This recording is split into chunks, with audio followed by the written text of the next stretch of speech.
Hello students, আমি Sayantan sir. পরিচয় তো হয়েই গেছে। গ্র্যাভিটেশন পড়াচ্ছিলাম। গ্র্যাভিটেশনের দুটো ভিডিও অলরেডি চলে গেছে। থার্ড সেগমেন্ট মানে থিওরিটিক্যাল পোর্শনের এটা লাস্ট ভিডিও ধরে নিতে পারো গ্র্যাভিটেশনের ওপর। এর জন্য কিন্তু পোটেনশিয়ালের কনসেপ্ট লাগবে, গ্র্যাভিটেশনাল ফিল্ডের কনসেপ্ট লাগবে। তো আগের ভিডিওগুলো দেখে এই ভিডিওটা দেখবে, এটাই সাজেস্ট করছি। স্যাটেলাইট সম্বন্ধে পড়ব। স্যাটেলাইট মানে উপগ্রহ, মানে যারা গ্রহের চারিদিকে ঘোরে। যেমন পৃথিবী একটা গ্রহ, চাঁদ তার চারিদিকে ঘুরছে, তাহলে চাঁদ হচ্ছে উপগ্রহ বা স্যাটেলাইট। এবার পৃথিবীতে সমস্যাটা কি জানো? সমস্যা হচ্ছে পৃথিবীতে মানুষ বাস করে। কীরকম সমস্যা? ওই পাশের বাড়ির লোককে দেখে হিংসা করা, যে আমার একটা স্যাটেলাইট, তাতে কি সমস্যা ছিল? ভালোই তো ছিল। তা না, জুপিটারের 12খানা স্যাটেলাইট, আচ্ছা সেটা না হয় সহ্য করে নিলাম। স্যাটার্নের কতগুলো স্যাটেলাইট সে তো গুণেই শেষ করা যাচ্ছে না, আর আমার মাত্র একটা স্যাটেলাইট, এটা তো মানা যায় না। ঠিক আছে, তাই জন্য মানুষ কী করলো, আরও ভুরি ভুরি স্যাটেলাইট এখান থেকে পাঠানো শুরু করলো, এবং সেই নিয়ে আমাদের এই আজকের ভিডিও। জোকস অ্যাপার্ট, স্যাটেলাইট পাঠানোর মূলত দুটো উদ্দেশ্য থাকে। একটা হচ্ছে ওয়েদার ফোরকাস্ট করা, কখন কোথায় সাইক্লোন হচ্ছে, কখন কোথায় ডিপ্রেশন তৈরি হচ্ছে, সেটা আমরা আগের থেকে জানতে পারি স্যাটেলাইটের জন্য। আর আরেকটা বড় ব্যাপার হচ্ছে কমিউনিকেশন। এই যে খেলা হচ্ছে, টেলিকাস্ট হচ্ছে, সিডনিতে খেলা হচ্ছে, আমি কলকাতায় বসে দেখতে পাচ্ছি, এটাও কিন্তু স্যাটেলাইটের দৌলতেই দেখতে পাচ্ছি। তো এছাড়া প্রচুর কাজ হয় স্যাটেলাইট দিয়ে, স্পাই করা হয়, সিকিউরিটি পারপাস স্যাটেলাইট ইউজ করা হয়। আমাদের মূলত সিলেবাসে দু ধরনের স্যাটেলাইটের উল্লেখ আছে, একটা হচ্ছে জিও স্টেশনারি স্যাটেলাইট, আর একটা হচ্ছে পোলার স্যাটেলাইট। যে দুটো পারপাস মূলত বললাম, এই দুটো পারপাসেই ইউজ করা হয়, জিও স্টেশনারি আর পোলার স্যাটেলাইট। তো এখানে অলরেডি আমি বলেই দিয়েছি জিও স্টেশনারি স্যাটেলাইট আর পোলার স্যাটেলাইট। তো পরের স্লাইডে চলে যাচ্ছি। এই হচ্ছে দুটো ছবি, জিও স্টেশনারি স্যাটেলাইট আর পোলার স্যাটেলাইটের। আর এইটা একটা ছোট নোটস মতন বানিয়েছি যে কার কি কাজ, কিন্তু পজিশনিংটা কী হবে সেটা আমি কাজের উপর বেস করেই বুঝতে পারবো। দেখো, যা কিছু ওয়েদার ফোরকাস্টের জন্য যে স্যাটেলাইটটা দরকার এবং ক্লাইমেটের যে সমস্ত চেঞ্জেসগুলো হচ্ছে, সেটা কিন্তু মাটির থেকে খুব বেশি উপরে হচ্ছে না। তো সেই জন্য পোলার স্যাটেলাইট এইভাবে ঘোরে, মানে নর্থ পোল সাউথ পোল দিয়ে ঘোরে। মানে আমি যদি ভাবি যে এটা আর্থ, এইভাবে ঘুরছে, ঠিক আছে, এইভাবে ঘুরছে, এবং আর্থ এইভাবে ঘুরে যাচ্ছে। আর্থের নিজেরও একটা রোটেশন আছে, তাহলে এইভাবে ঘুরছে। তার মানে এখন যে স্যাটেলাইটটা ধরো ইন্ডিয়ার ওপর দিয়ে ঘুরে গেল, পরের বার যখন ফেরত আসবে তখন কিন্তু আর্থ আবার ঘুরে গেছে, তখন সে হয়তো পাকিস্তানের মধ্যে দিয়ে যাচ্ছে, ঠিক আছে। তারপরে আর্থ আরও ঘুরে গেল, তারপরে মিডল ইস্ট, আস্তে আস্তে ইউরোপ, এইভাবে ঘুরে যাচ্ছে, ঠিক আছে। এবং কখন কোথায় ডিপ্রেশন তৈরি হচ্ছে, কখন কোথায় সাইক্লোন মানে হতে পারে, কখন কোথায় ঝড় বৃষ্টি হচ্ছে, এই রিপোর্টগুলো আমাদেরকে দিচ্ছে। তো পোলার স্যাটেলাইটের মূলত এইটাই কাজ, ঠিক আছে। এছাড়া স্পাই করা ইত্যাদি ইত্যাদি, যেহেতু খুব কাছে থাকে, সেই জন্য খুব কাছের থেকে যে কোনো জিনিস কিন্তু ক্যাপচার করতে পারে polar satellite. Geostationary satellite, geo মানে হচ্ছে আর্থ, স্টেশনারি মানে হচ্ছে যে দাঁড়িয়ে আছে, অর্থাৎ আর্থের রেসপেক্টে যে দাঁড়িয়ে আছে। ধরো আমি আর্থ, তো এইখানটায় একটা স্যাটেলাইট আছে। এবার এই স্যাটেলাইটটা ধরো এখানে ইডেন গার্ডেন্সে খেলা হচ্ছে, তো এই খেলাটাকে টেলিকাস্ট করছে। এবার যখন খেলা হচ্ছে, আর্থ তো আস্তে আস্তে ঘুরছে, স্যাটেলাইটটা যদি একই জায়গায় থাকে তাহলে তো কভার করতে পারবে না। তাহলে কি করতে হবে, স্যাটেলাইটটাকে আর্থের সাথে সাথে ঘুরতে হবে, এইভাবে আর্থের সাথে সাথে ঘুরতে হবে। তার মানে আর্থ যেভাবে ঘুরছে স্যাটেলাইটও সেইভাবে ঘুরছে। আর্থ 24 ঘন্টায় এক পাক ঘোরে, স্যাটেলাইটটাও 24 ঘন্টায় এক পাক ঘুরছে। তার মানে আমি যদি একটা টেলিস্কোপ দিয়ে এই স্যাটেলাইটটাকে দেখি, আমি প্রতিদিন একই জায়গায় দেখতে পাবো। দ্যাটস ওয়াই এর নাম হয়েছে জিও স্টেশনারি স্যাটেলাইট। জিও অর্থাৎ আর্থ, স্টেশনারি অর্থাৎ দাঁড়িয়ে আছে। আর্থের রেসপেক্টে দাঁড়িয়ে আছে, তার মানে কি আর্থের সাথে সাথে একই অ্যাঙ্গুলার ভেলোসিটি, একই কৌণিক বেগ নিয়ে ঘুরছে। এবং এই স্যাটেলাইটটা কিন্তু আর্থ সারফেস থেকে অনেকটা দূরে প্লেস করা হয়। কেন দূরে প্লেস করা হয়? কারণ যাতে বেশি এরিয়া কভার করে। ধরো আমি যদি তোমাকে 1-to-1 পড়াই, তাহলে আমরা যদি খুব কাছাকাছিও বসি, একটা ছোট্ট টেবিল নিয়ে যদি তোমার সামনে বসি, কোনো অসুবিধা হবে না। কিন্তু যখন আমি 40 জনের একটা ক্লাসকে পড়াবো, তখন তুমি দেখবে ফার্স্ট বেঞ্চের সাথে টিচারের ডেস্কের মধ্যে একটা ডিস্টেন্স রাখা হয়। কেন? যাতে যখনই ডিস্টেন্স বাড়বে তখন অল্প একটু মাথা ঘোরালেই অনেকটা এরিয়া কভার করা যাবে। কিন্তু আমি যদি এই এগিয়ে আসি, তাহলে আমাকে ঘরের এদিকটা দেখো আমার মাথাটাকে অনেকখানি ঘোরাতে হচ্ছে। সেই জন্য যখনই ডিস্টেন্স বাড়ানো হবে তখন বেশি এরিয়া কভার করতে পারবো। তো সেই জন্য এদের দুজনের মধ্যে মূল তফাৎটা কি? পোলার স্যাটেলাইট আর্থ সারফেসের খুব কাছে দিয়ে যাবে এবং পোল দিয়ে ঘুরবে, আর জিও স্টেশনারি স্যাটেলাইট আর্থের সাথে সাথে ঘুরবে এবং এর ডিস্টেন্সটাও অনেকটা বেশি হবে, আর্থ সারফেস থেকে অনেকটা বেশি হবে। এবার প্রথম আমরা দেখব অরবাইটাল ভেলোসিটি, অর্থাৎ কি ভেলোসিটি নিয়ে একটা স্যাটেলাইট, সেটা ন্যাচারাল স্যাটেলাইট হতে পারে বা আর্টিফিশিয়াল স্যাটেলাইট হতে পারে, জিও স্টেশনারি হতে পারে বা পোলার হতে পারে, যে কোনো রকম স্যাটেলাইট কি ভেলোসিটি নিয়ে আর্থের চারিদিকে ঘোরে। তো এই হচ্ছে আমার আর্থ, যার রেডিয়াস হচ্ছে আর।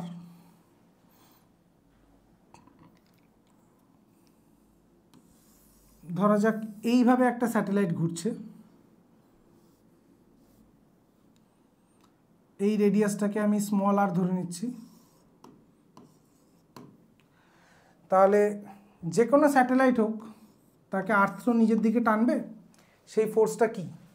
সেই ফোর্সটা হচ্ছে gravitational force, G capital M যেটা আর্থের মাস, স্মল এম যেটা স্যাটেলাইটের মাস, বাই সেপারেশন স্কোয়ার। এটা হচ্ছে গ্র্যাভিটেশনাল ফোর্স। এই গ্র্যাভিটেশনাল ফোর্সটাই কিন্তু সেন্ট্রিপিটাল ফোর্সের কাজ করছে। সেন্ট্রিপিটাল ফোর্স মানে অভিকেন্দ্র বল, যে বলের জন্য, যে ফোর্সের জন্য সার্কুলার মোশন কমপ্লিট হয়। যে কোনো সার্কুলার মোশনের জন্য সেন্টারের দিকে একটা ফোর্স দরকার হয়, সেই ফোর্সটা হচ্ছে সেন্ট্রিপিটাল ফোর্স। এবং সেই ফোর্সের এক্সপ্রেশন কি? এম ভি স্কোয়ার বাই আর, যেখানে এম হচ্ছে সেই অবজেক্টের মাস যে ঘুরছে, এক্ষেত্রে স্যাটেলাইট। তাহলে এই এম আর এই এম কেটে গেল, এখান থেকে এই একটা আর কাটলো। যেহেতু এই ভেলোসিটিটা নিয়ে ঘুরছে, এটাকে আমরা ভিও নাম দেব, অরবাইটাল ভেলোসিটি। তাহলে এই অরবাইটাল ভেলোসিটির এক্সপ্রেশন দাঁড়াচ্ছে root under GM by R, root under GM by R. এবার এখানে ইম্প্রোভাইজেশন কি হবে? যদি এটা পোলার স্যাটেলাইট হয়, তাহলে আর্থ সারফেসের খুব কাছে দিয়ে ঘুরবে, মানে এই ক্যাপিটাল আর আর স্মল আর প্রায় সমান হয়ে যাবে। ঠিক আছে? তাহলে স্মল আরকে আমরা ক্যাপিটাল আর দিয়ে রিপ্লেস করতে পারি, যদি কিনা এই স্যাটেলাইটটা পোলার স্যাটেলাইট হয়। যদি জিও স্টেশনারি হয় তাহলে এই অবধি। এবার আমরা এরকম একটা এক্সপ্রেশন দেখেছিলাম স্মল জি এর আগের ভিডিওতে, small g equal to GM by R square. তাহলে ক্যাপিটাল জি ইন্টু এম কী হবে? Small g R square. তাহলে এখানটায় বলতে পারি small g R square by R, এটা কাটলে রুট আন্ডার জি আর। তো এই এক্সপ্রেশনটা কিন্তু নিউমেরিক্যালের জন্য তোমাদেরকে মনে রাখতে হবে এবং ওয়ার্কিংটা খুব ভালো করে বুঝতে হবে। ওয়ার্কিংটা কেন দরকার? কারণ কোয়েশ্চেন অনুযায়ী কোনটা জিও স্টেশনারি স্যাটেলাইট, কোনটা পোলার স্যাটেলাইট, সেইটা বুঝে তোমাকে ফর্মুলা অ্যাপ্লাই করতে হবে যে এইটা পোলার স্যাটেলাইটের জন্য আর এটা জিও স্টেশনারি স্যাটেলাইটের জন্য। ঠিক আছে? This is all about orbital velocity, যে ভেলোসিটি নিয়ে কোনো একটা স্যাটেলাইট পৃথিবীর চারিদিকে ঘোরে। এরপরে আমরা চলে আসছি এসকেপ ভেলোসিটি। অর্থাৎ এই যে মঙ্গলযান পাঠানো হলো, তো আর্থের গ্র্যাভিটেশনাল ফিল্ডকে ওভারকাম করে তো বাইরে যেতে হবে। এই যে পেনটাকে যদি আমি ওপর দিকে ছুঁড়ে দিই, আবার আমার হাতে ফেরত চলে আসছে, ঠিক আছে? তাহলে কেন ফেরত আসছে? পোটেনশিয়ালের জন্য। পোটেনশিয়ালের এক্সপ্রেশন কি ছিল? ফর ইউনিট মাস পোটেনশিয়াল তো একটা ওয়ার্ক ডান বা এনার্জি, সেটা ছিল হচ্ছে -gm/r। আর্থ সারফেস থেকে ছাড়লে সেটাকে আমি ক্যাপিটাল আর বলছি, সেন্টার থেকে সারফেসের দূরত্ব ক্যাপিটাল আর। এবার যদি এম মাসের কোনো অবজেক্ট হয়, সবসময় যে 1 কেজি হবে নট নেসেসারি, তাহলে এই এতটা নেগেটিভ ওয়ার্ক ডান হয়ে আছে, তাই জন্য বারবার ফেরত চলে আসছে। তাহলে যদি আমি একে বাইরে বের করতে চাই, তাহলে অন্তত এই এনার্জিটা আমাকে দিতে হবে। আমি একটা উদাহরণ দিয়ে বোঝাই। আমার খুব ইচ্ছা যে আমি কানাডায় গিয়ে সেটেলড হয়ে যাব, ঠিক আছে? আর আমি এইখানে ইন্ডিয়াতে 20 লাখ টাকা লোন করে বসে আছি। তাহলে কি আমাকে যেতে দেবে? দেবে না। বলবে যে ভাই তোমার ব্যালেন্স কত? -20 লাখ। তো এই ধারটা কে শোধ করবে? ঠিক সেই রকমই এখানে নেগেটিভ ব্যালেন্স হয়ে আছে। তো আমি যতক্ষণ না এই ধারটা শোধ করছি ততক্ষণ যেতে পারবো না। হ্যাঁ, কিছু লোকজন যায়, সেই কানেকশন তো তোমার আমার নেই। তার মানে এখানটায় কি হবে? আমাকে এইটা পে করতে হবে in form of any other form of energy, অন্য কোনোভাবে পে করতে হবে। তাহলে কি করব? আমি একটা রকেট বসাবো, রকেটের সাথে আমার এই স্যাটেলাইটটা বা যে পোর্শনটাই হোক না কেন, তাকে আমি বাইরে বের করতে চাই। তাহলে সেই রকেটটা কাইনেটিক এনার্জি দেবে। কেন কাইনেটিক এনার্জি? কারণ কাইনেটিক এনার্জি নেগেটিভ হতেই পারে না, কাইনেটিক এনার্জি সবসময় পজিটিভ হবে। কেন? 12mv², হাফ তো পজিটিভ। মাস নেগেটিভ হতে পারে না, মাস পজিটিভ। আর ভেলোসিটি পজিটিভ হোক নেগেটিভ হোক, তার তো স্কোয়ার করেছো, তাহলে স্কোয়ার জিনিস সবসময় পজিটিভ, ইমাজিনারি তো হবে না। তাহলে 12mv² সবসময় পজিটিভ। তাহলে এই একটা ভেলোসিটি দিলে এসকেপ করে যাবে মানে আর্থের গ্র্যাভিটেশনাল ফিল্ড থেকে বেরিয়ে যাবে। তাহলে আমাকে কি করতে হবে? 12mve², এই কাইনেটিক এনার্জিটা প্রোভাইড করতে হবে, যাতে করে টোটাল এনার্জিটা অন্তত পক্ষে 0 হয়, তাই তো? তাহলে এখানটায় দেখো 12mve² is equal to g capital M small m by capital R। তাহলে এখান থেকে এই m আর এই m গেল, তাহলে VE দাঁড়াবে √2gm/r। এবার যদি একটু মনে করো, অরবিটাল ভেলোসিটির এক্সপ্রেশনটা ছিল হচ্ছে √gm/r।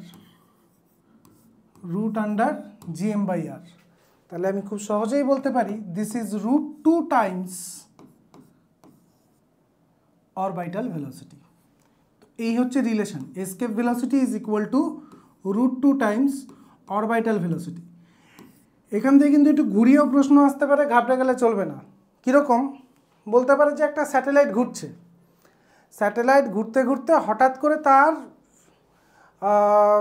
ভেলোসিটি 41% বেড়ে গেল। কত? 41% বেড়ে গেল। তাহলে কি হবে?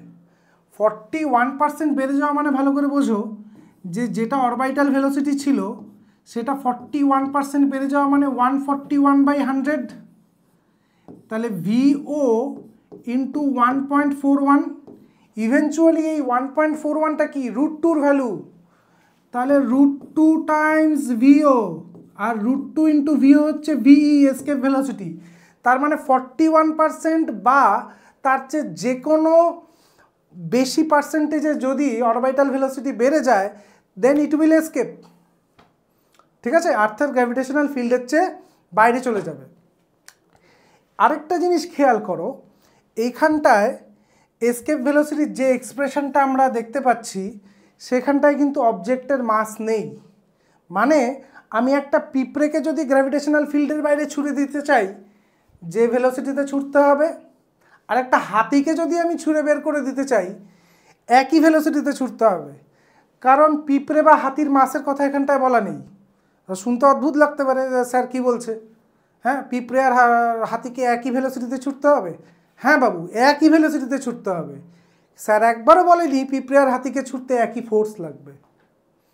পিঁপড়ে আর হাতিকে যে ফোর্স লাগবে সেটা তাদের মাসের উপর ডিপেন্ড করে, কিন্তু আমাকে একই ভেলোসিটিতে ছুটতে হবে যাতে করে কিনা তারা গ্র্যাভিটেশনাল ফিল্ডের বাইরে চলে যায়। তার মানে escape velocity does not depend on the mass of the object. যে অবজেক্টকে ছুঁড়ে বের করে দিচ্ছ তার মাসের ওপর কখনো ডিপেন্ড করে না এসকেপ ভেলোসিটি। ঠিক, চলে আসছি পরের স্লাইডে।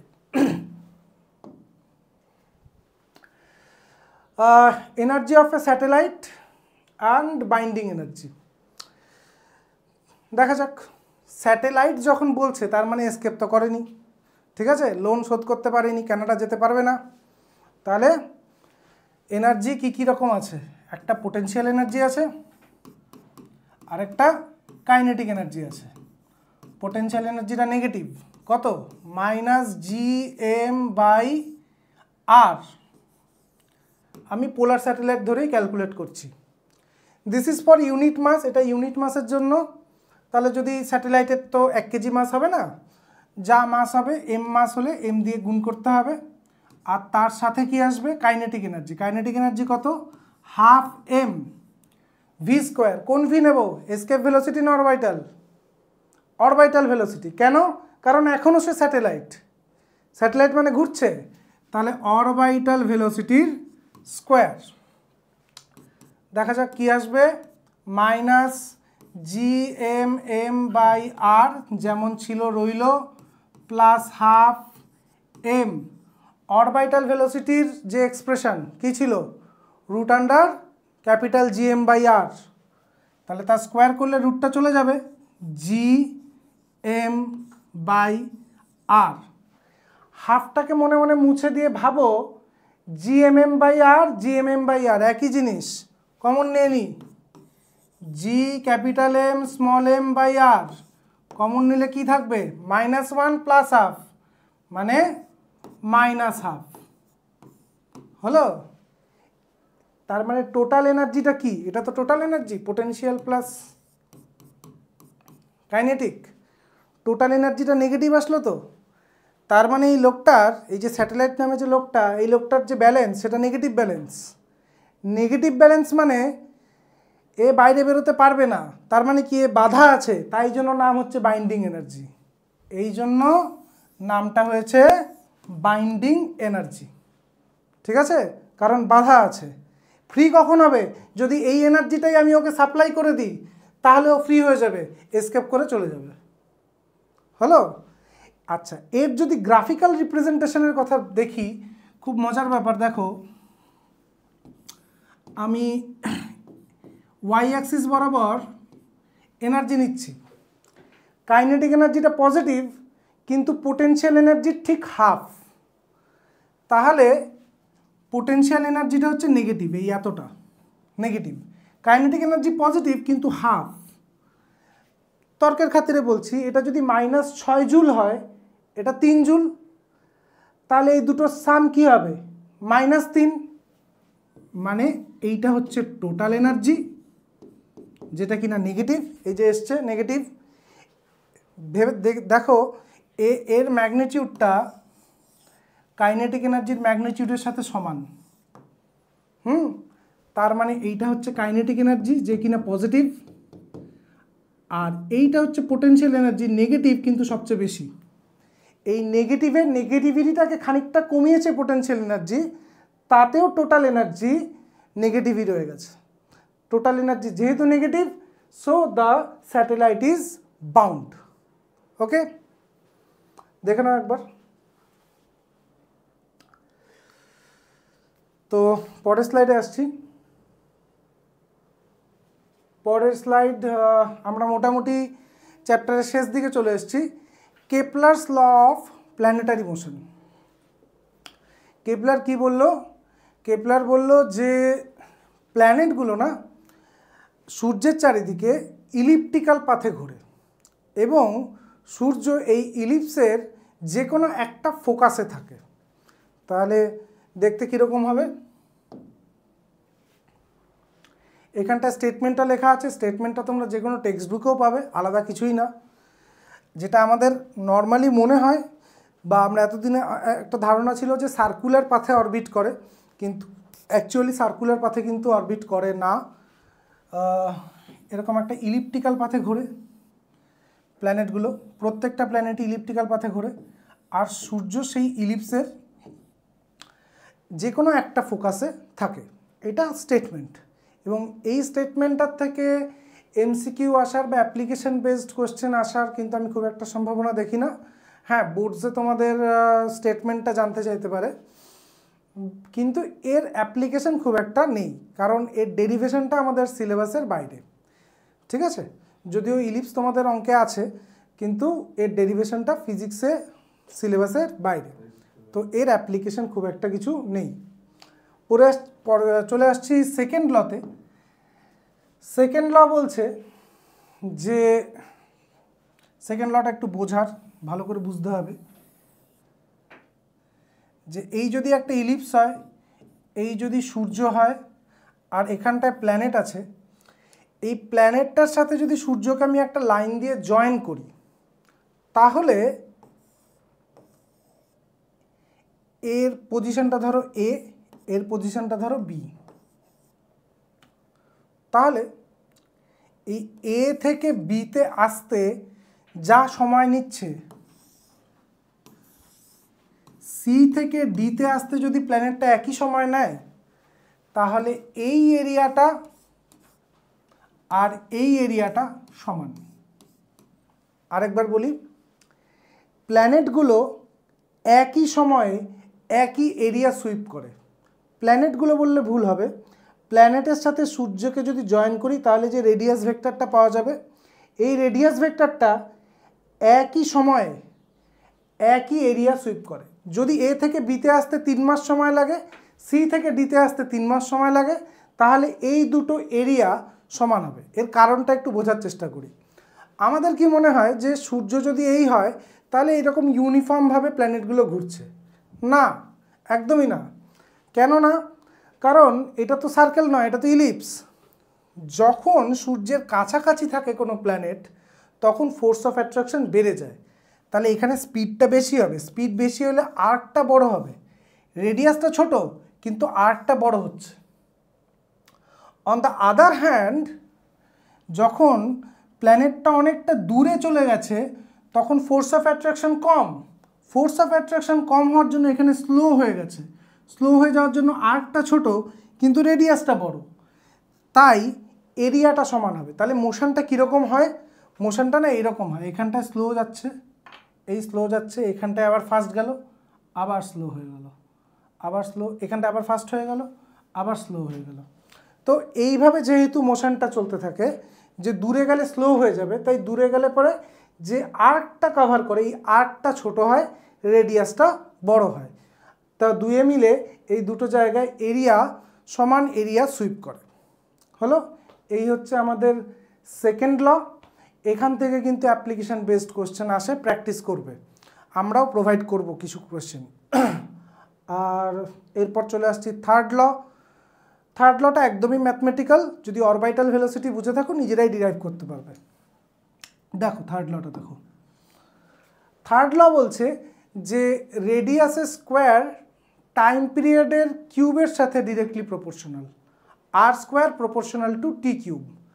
আর বলতে এখানটা অ্যাভারেজ ডিস্টেন্সের কথা বলা হয়েছে, কারণ যেহেতু ইলিপস, তো ডিস্টেন্স তো সবসময় সমান থাকবে না, তো ভ্যারি করবে। তো এখানটায় for the sake of simplicity, তোমাদের বোঝার সুবিধার জন্য মোটামুটিভাবে সার্কেল ধরে এই ডেরিভেশনটা করা হয়। তো যদি সার্কুলার পাথেই ঘোরে তাহলে অরবিটাল ভেলোসিটিই হবে।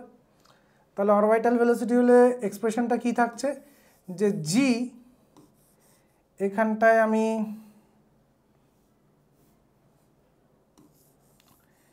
m1 নিচ্ছি সূর্যের মাস, m1 নিচ্ছি সূর্যের মাস, আর প্ল্যানেটের মাসটাকে নিচ্ছি m2।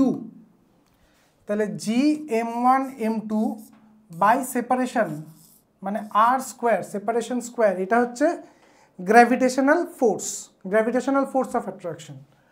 আর এই অ্যাট্রাকশনটাই কি দিচ্ছে আমাকে, নেসেসারি সেন্ট্রিপিটাল ফোর্স দিচ্ছে, এম ভি স্কোয়ার বাই আর দিচ্ছে। এম ভি স্কোয়ার বাই আর না দিয়ে আমরা এটাকে এম ওমেগা স্কোয়ার আরও করতে পারি, এম ওমেগা স্কোয়ার আর করতে পারি, এতে সুবিধা হবে, টাইম পিরিয়ডটা বের করতে গেলে ওমেগা ইউজ করলে সুবিধা হবে, তাই এম নিচ্ছি, এম ওমেগা স্কোয়ার আর নিচ্ছি। এখানটায় এমটা কি, যে ঘুরছে তার মাস, কে ঘুরছে, প্ল্যানেটের মাস কি m2, তাহলে এখানটায় আমি লিখে নিচ্ছি m2। তাহলে এই m2 আর এই m2 কেটে গেল, কাটলে ওমেগা স্কোয়ারের যে ভ্যালুটা পাবে দেখো, ওমেগা স্কোয়ারের ভ্যালুটা আসবে হচ্ছে জি m1 বাই আর কিউব। ওমেগাটা কি, অ্যাঙ্গুলার ভেলোসিটি, তোমরা রোটেশনাল মোশনে পড়েছো, ওমেগা হচ্ছে angular velocity. Omega is equal to 2π, মনে না থাকলে আমি এখানটায় লিখে দিচ্ছি, ওমেগা হচ্ছে 2π বাই ক্যাপিটাল টি। টি হচ্ছে টাইম পিরিয়ড, মানে পুরো একটা সার্কেল ঘুরে আসতে যে সময়টা লাগে, আর 2π কি, পুরো সার্কেলটার অ্যাঙ্গেল, ঠিক আছে।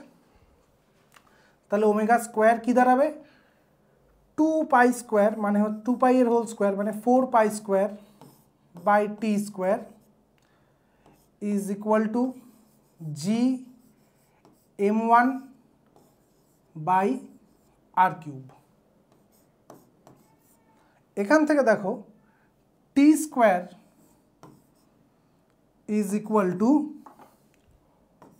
4π square R cube by GM. ভালো করে খেয়াল করো, এই 4π স্কোয়ার বাই জিএম যে জায়গাটাকে মার্ক করলাম এটা কনস্ট্যান্ট। 4π স্কোয়ার একটা নাম্বার দেবে, capital G universal gravitational constant, আর এম এখানটা স্মল m1 লেখা উচিত, এটা হচ্ছে মাস অফ দ্য সান।